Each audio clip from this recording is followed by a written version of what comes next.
असली मुलगी मला मिळेल की नाही माहित नाही. मिळेल का? मिळेल ना. तुम्ही शोधाल तर असली मुलगी तुम्हाला मिळेल. मला तुम्हाला एक विचारायचं. विचारू का? बोला ना. मला सांगा, तुमचं लग्न झालं का? माझं लग्न नाही. तुमचं लग्न झालं नाही म्हणजे तुमचं लग्न अजूनपर्यंत झालेलंच नाही. तिकडे बघता का? काय आहे हो?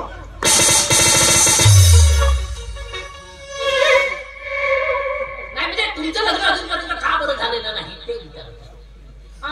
कसं आहे ना, माझ्या आवडीचा मुलगा मला मिळाला नाही म्हणून मी लग्नच केलं नाही.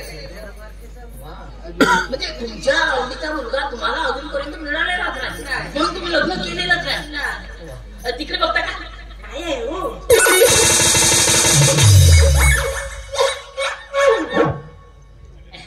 ऍक्च्युली काय आहे ना,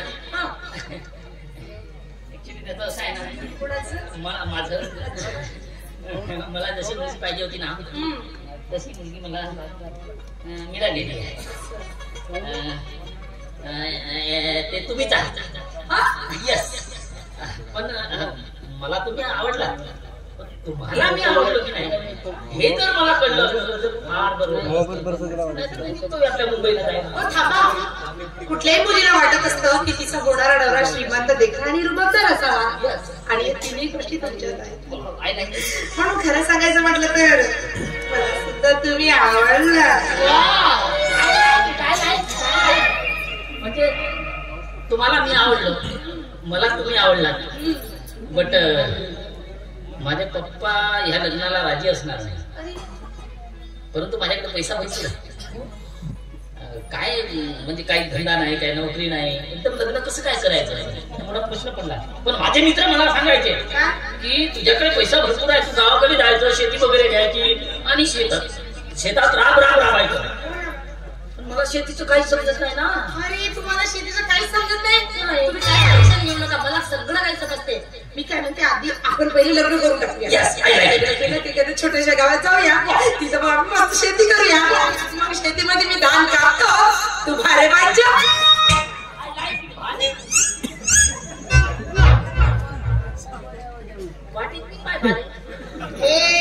तुझ्या डोक्यावर आहे घे भारे. म्हणजे आपण गावामध्ये जायची, शेती घ्यायची, मी शेतीत राब करायचं आहे की नाही. शेतात राबत असताना अंगातून घाम निघेल आणि सकाळ होईल आणि सकाळी सकाळी तू डोक्यावर शिदोरी घेऊन येशील आणि मग मी म्हणेन सकाळ सरली दुपार झाली डोईवरी घेशी दोरी शेतकरीराचा राणी तुझा मी शेतकरीराचा राणी तुझा मी हातात गोठ्यांची दोरी.